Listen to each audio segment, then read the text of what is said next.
Good evening, everyone. Hey. Thank you all so much for coming. We are so excited to have you all here.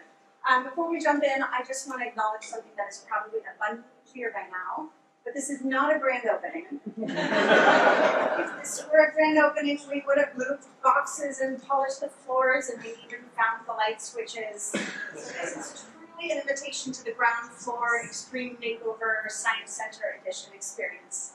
I also want to get a sense for who's in the room, because as I look around, I see a lot of friendly faces, I see board members and volunteers, but I also see a lot of people that we don't recognize. So I'd love to see a show of hands if you are a teacher, educator, that could be homeschool aligned, if you're in the education sector, show of hands. How about anyone in the NGO world? See a lot of NGOs. How about business owners, business community? And how about scientists, science enthusiasts? I hope that's everyone in the room. Yeah. Dinosaur lovers. Dinosaur lovers. Oh, children at heart, which we all are, and that is really why we're here. So for those who we haven't met, I wanted to introduce a little bit about our journey. My name is Anna, and this is Marcus. You'll hear from him. A little bit about the journey that brings us here to Santa Paula to start a science center. It's a vision that we've had for a long time. Two of us started another journey about 15 years ago. We founded an organization called 5 Gyres Institute.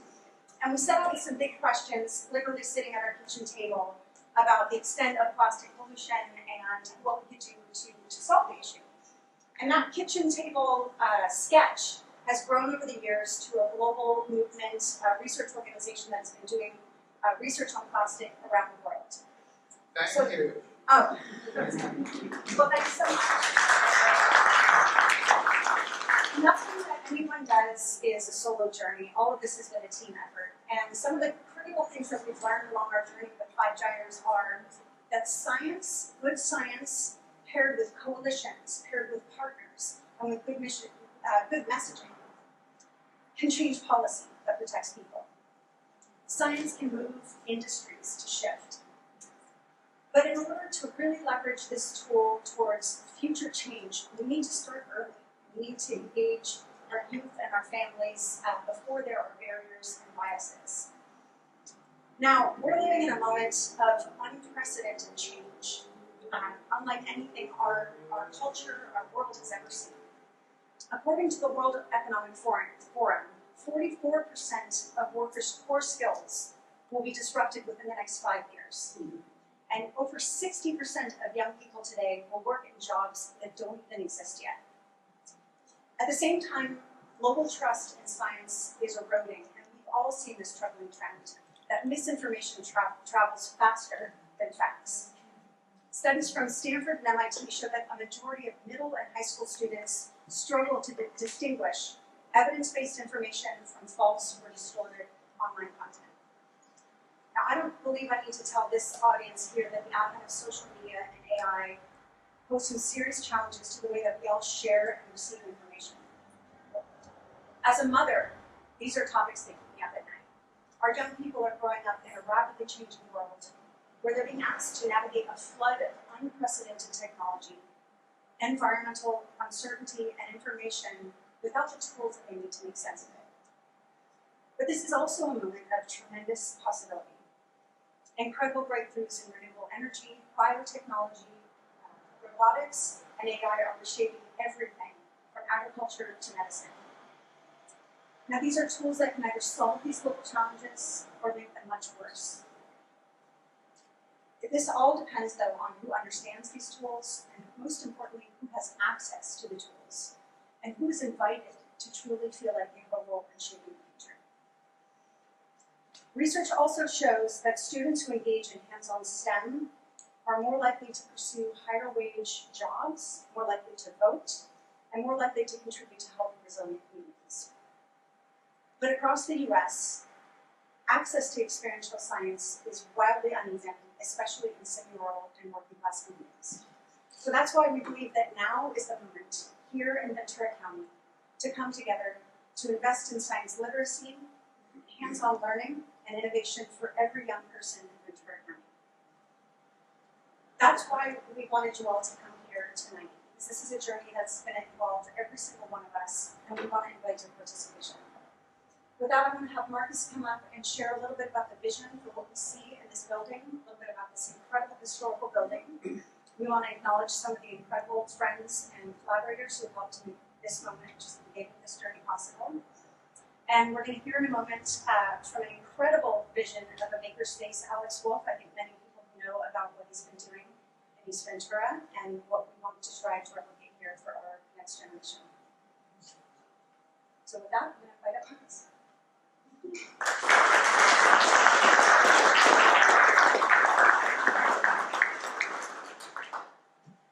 Thank everyone for coming out this evening to see, really this is the very beginning. We have the keys, that's what we're celebrating. We have the keys. Just begun to really clean up the space. You can see, welcome to the ground floor. In the middle there, we consolidated all the former oil museum exhibits.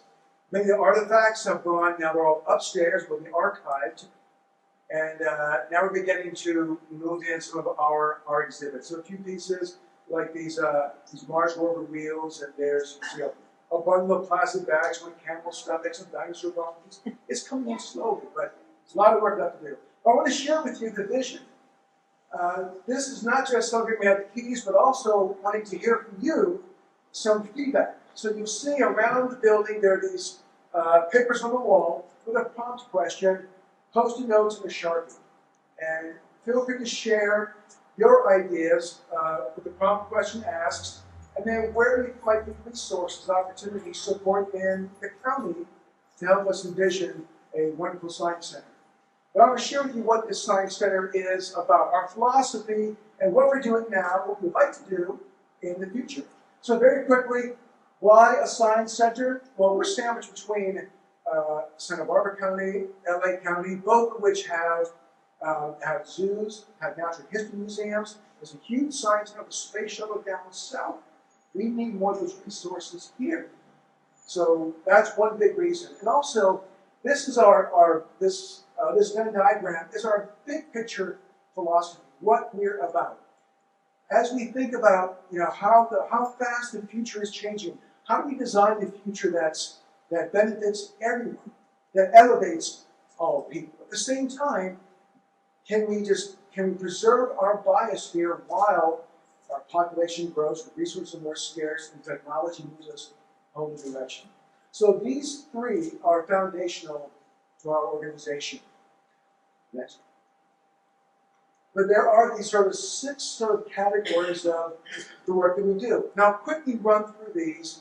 These are the 6 areas that we are engaging in the county and kind of around the country, around the world. Next slide. So we have the building. This will be the new Ventura County Science Center, and there are a few parts to it. Next slide. We are currently seeing a little bit of the future makerspace. You can see we have a few renderings on the walls that are hung up throughout the building. In this space, and Alex will talk about the model that we envy. That's beautiful what Alex has done. To recreate parts of that really work well with making this community. In the main hall, we've been digging dinosaurs 35 years. You can see a nice collection of fossils come to Santa Paula. Then the gift shop in front, where we'll have students sell the things they make. Some entrepreneurial skills are developed. And then the future energy pavilion. Well, that's a big room. We'll tell a much bigger story. Next slide. So in that main space, we have several Triceratops skeletons. We had almost a dozen Ventura County youth have joined us in the last few years to dig up a few Triceratops skeletons. And I've made sure that each young student that came out with us to Wyoming the last 3 years, they all dug up at least one bone. That's going to go into a Triceratops that there are actually 3 right now, will sit in that room, and 50 years from now, those kids will say, when I was a kid. Okay, next one. Then in the living lab, the insectarium, That's the room, as you walk out back in the corner, that's going to have at least 11 or 12 different live arthropods, and then we'll really talk about what restorative biosphere means, what biodiversity means. And that's going to be there in the context of these live animals. So backstory, 35 years ago, when I first came to California, my first job, I ran the traveling insect zoo for the Museum of Natural History. And I bring 8 live animals to schools. It was a vertical learning curve how to talk to 200 screaming kids. It was awesome. The best story was one time my emperor scorpion died en route. There's a scorpion this big. So I took out my, so I put the tail on my finger, I was doing this.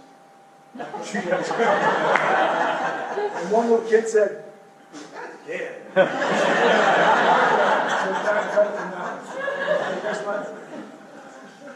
And in the front, the gift shop. The gift shop / coffee shop. We have 2 young entrepreneurs from Santa Paula. If you saw the coffee kiosk there, that front area, you know, people say that coffee shops are where revolutions are born. Also innovation is born there. Where people come to sort of sit and think. And that's what a gift shop will be, where kids can sell the things that they make. So it's not just we're making, we're learning how to how those form a business. Okay, next slide. And then out there, the Future Energy Pavilion.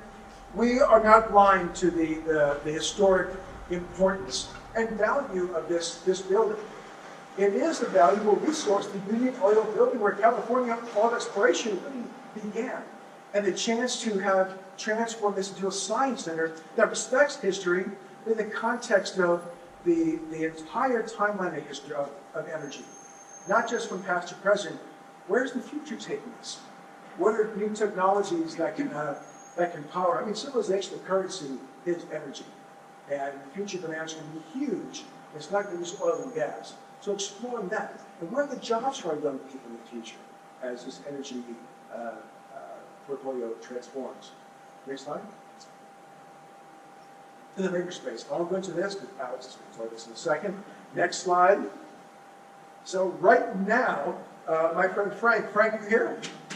This is Frank. Stand up for a second. Hi, everybody. So Frank is my 3D printing guru. He can do it all. So he's right now 3D printing that Triceratops in our barn. It's actually printing as we speak. That one and the one that's over here. The one that's here is printing a Triceratops brain, endocrinial cast. So we'll have those 3D printers all run along this wall in our makerspace, showing students how to use those technologies. Okay, next.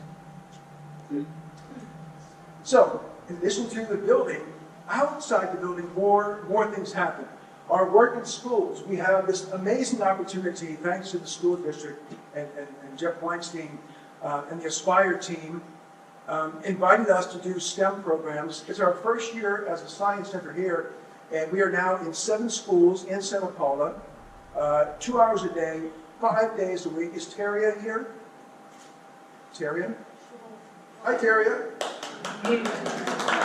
So Teria is actually running our after-school STEM program, and it's becoming a big success. So thank you, Terry, for making that work so well. And that's, again, it's 7 schools every day, 2 hours a day, the entire school year.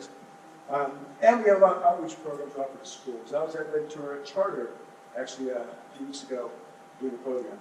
The next slide. There's the outreach to schools. Then there's a speaker series inviting experts to come out here. So we're going to start our speaker series again. We had some amazing speakers in 2024, 2025. We had Matt Frost from JPL. He led the engineering team that built the Mars rover arm. He came here. Now soon we're going to have Tim Shields from Hardshell Labs, and Melissa Bath, who will also talk about land conservation in Ventura County Land Trust. Looking forward to getting that started again, bringing experts here to share their wisdom locally. Next slide. Then, traveling exhibits.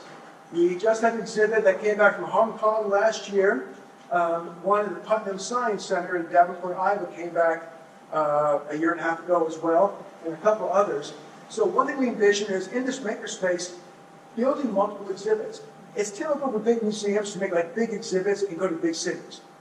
Our thought is to decentralize that and make maybe 30 exhibits, small ones, and go to libraries, community centers, in small towns across the United States.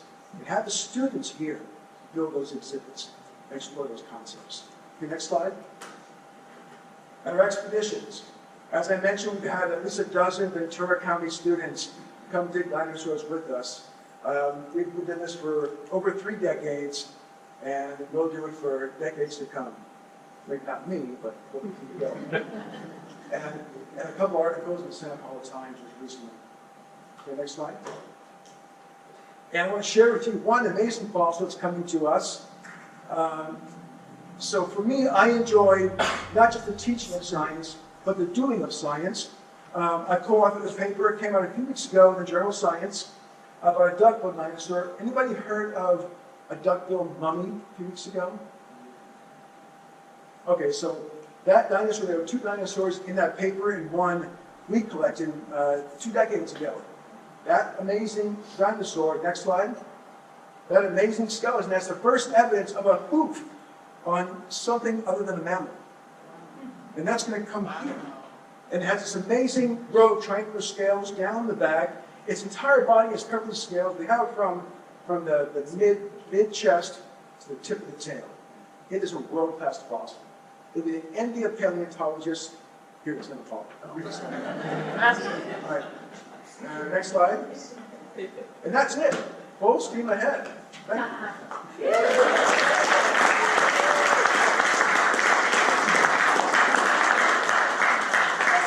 Just kidding, that's not it. There's more. So with that, we're thrilled to invite Alex Wolf up to share a little bit about what young people have done in Ventura, and then Sienna Marie is going to share a little bit about the business perspective, about how we can tie makerspace to innovation, entrepreneurship, and like you heard from Misha. Hi everybody, my name is Alex Wolf. I've been a teacher for 27 years. I'm so thrilled to be here with all of you. I'm going to call this the beginning, even though I know the beginning began a long time ago with the efforts of Marcus and Anna and many others, but it's just super exciting to be here, be a part of something that's going to make a huge impact on this community. So one thing I've learned in 27 years of teaching, I've taught at Title I schools for my entire career, starting off in South Central, then teaching in Satakoy, and now teaching on the Avenue in Ventura, that if you don't give young people good choices, then they're going to make bad choices. And a space like this is going to be full of good choices for young people, and you're all part of creating that for them. That's going to make a huge impact around here. The second thing that I've learned is I listened to Anna talk about the future, and listening to Marcus talk about different passions that people have, is that you have to create multiple opportunities for kids to be successful. If your only way that a kid can be successful is the 3 R's and a sort of antiquated school progression, K through 12, you're going to lose 60% of kids, which is what we're doing right now. But if you create a space like this that inspires young people's passions and gives them a broad range of skills, everything from paleontology to, at our Idea Center in Ventura, we have Saori Japanese weaving, we have 3D printing and water jet cutters, and we have laser cutters, and you name it, the technology is there, but the technology is not really what's important. Just that these are all media that young people can access and utilize to take their own ideas and transform them into realities. And it's incredibly empowering. It can be entrepreneurial.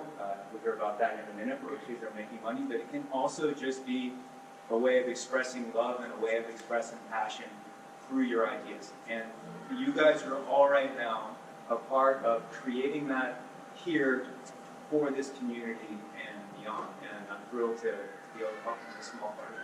Thank you.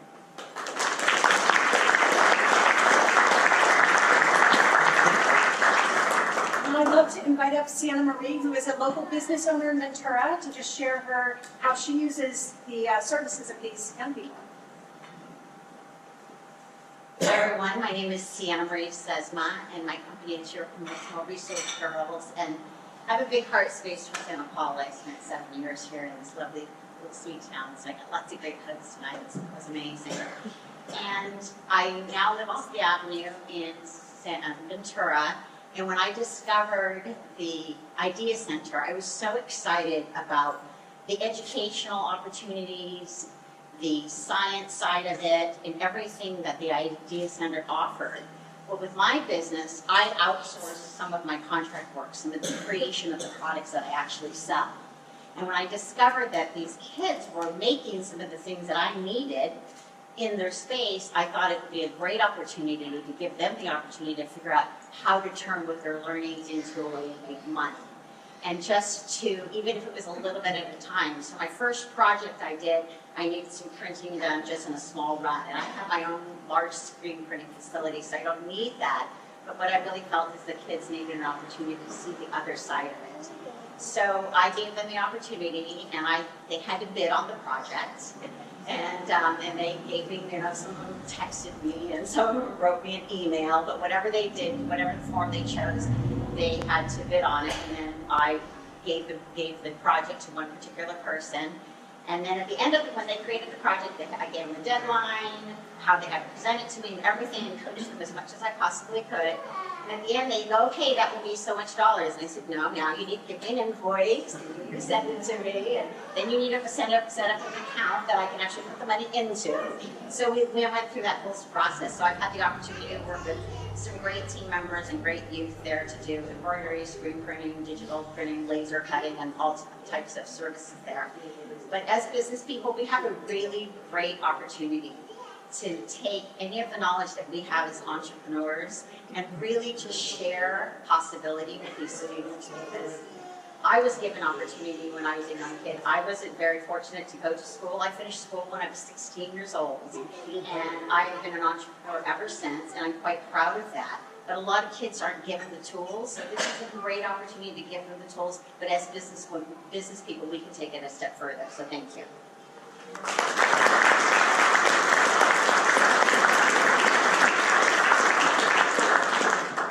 So really, we invited you all here, as we said, on the ground floor. We hope this is going to be the first of many to come. We would love in the new year to hold a meeting like this for teachers and students to share more about what they would like to do.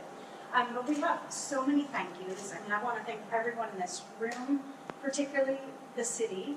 I want to thank the city, yes, we both do, all of us do, for trusting us with this vision to create a science center in Santa Paula. It's a big move for the city to say, okay, we have a new organization, here's this iconic building in the city. So our heartfelt thanks for trusting us.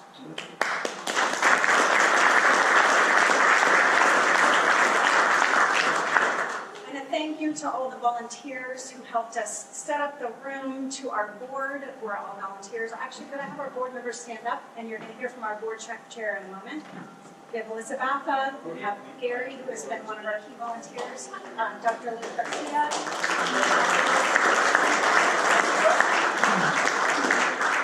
Chris Wilson, and Fabiola Gomez, and Jordan Howard is not here tonight. Anyone else you want to thank? And Dr. Gavino, I want to thank you so much for all the incredible outreach that you've done. With that, I want to invite up Melissa and Gary to say a word, and then we want to share what we see happening next as we tour the building and look at the various renderings.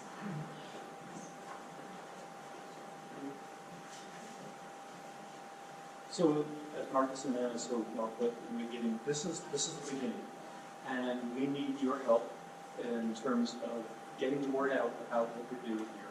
You'll see some QR codes posted around the building that will take you to our website, and we'd love for you to join our social media, help us grow, which will provide us the opportunity as we grow sponsorships and things like that, and look to expand our outreach to people and make this place known to people not just in Ventura County, but the neighboring counties and throughout California and throughout the world.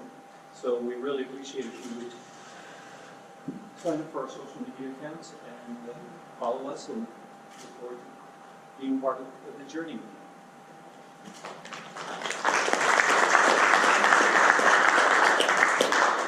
There's a word that I've heard a lot tonight, and that word is opportunity. This is a tremendous opportunity for this community, for this county, particularly for the young people of this county. I'm going to rewind back to when I was a high school senior for a moment here. I thought I was going to go to college and I was going to major in English and I was going to become a teacher, and I was taking a marine biology class. And I had a teacher who got up early, went to the local lake, and did plankton tow. Showed up in our class with that plankton, put it under a microscope. And I looked in that microscope and I saw tiny creatures wiggling and squirming and swimming around, and that was it. I was hooked, 100%. And earlier Anna spoke about how science can change the entire trajectory of life, and it absolutely did for me. I went from, I still love reading and writing, still love it, but I have since worked careers in biotechnology, in science education, and now in the nonprofit sector, always having to do with science. And I can absolutely tie it back to Mr. Fucci's 12th grade marine biology class and seeing all that life there that I had no idea. So if we can hook our kids, if we can enchant them, if we can encourage them to see themselves in this field, it can open up a whole world of possibility. So one thing I would like to do is I would like to ask you to not only join us in spirit to come to our events, to not only join us on social media, super important. You make sure that you tag any photos that you take tonight and share the word, but to also consider making a donation. Most organizations in the nonprofit sector see most of their donations come in during this month.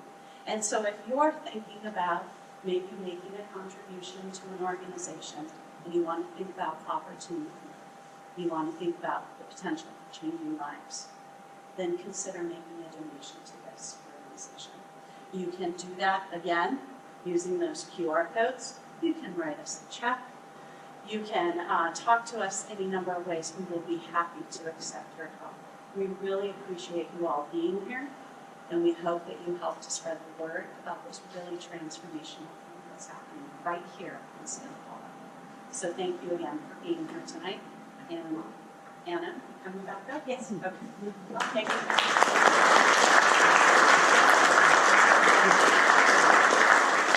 Thank you for Melissa. And for those who might not know Melissa, Melissa is the Executive Director of the Ventura Land Trust, and we are fortunate enough to have her as our board chair. Well, that concludes what we wanted to share with you. We want to invite you all now to tour the building. In some of the rooms that you heard about here, the living lab and insectarium, we have butcher paper and sticky notes and prompts up there. I also invite you to continue enjoying the refreshments that we have, and a thank you so much to our supporters. Claudia Mead Wine, if you're here, I think anyone in Santa Paula probably knows Bruce and Gretel. We also have Heritage Coffee. Are you two ladies in the room? Or maybe they're, yeah, down here. So, we met at the Chamber of Commerce, and they have a beautiful vision, because who doesn't love hanging out in coffee shops where the revolution happens? And they're trying to bring some of that passion to Santa Paula through Heritage Coffee. And then we also have a generous donation from the Flying Spoon, which if you haven't been, is the new restaurant by the airport. We have Shelby here, she can chat with you more, and I encourage you all to go visit these places. So thank you all so much for coming. Enjoy the rest of your evening, and we're so excited to talk to you, and thank you for coming.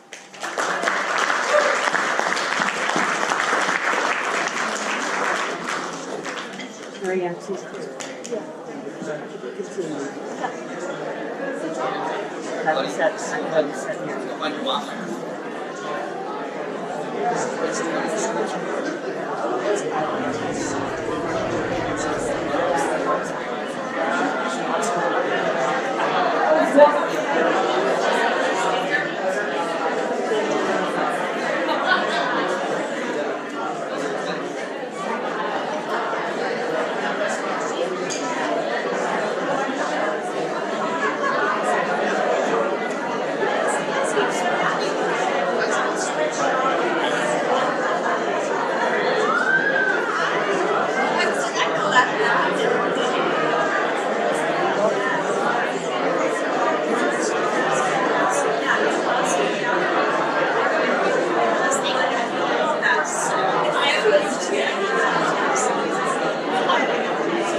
Yeah. No, you guys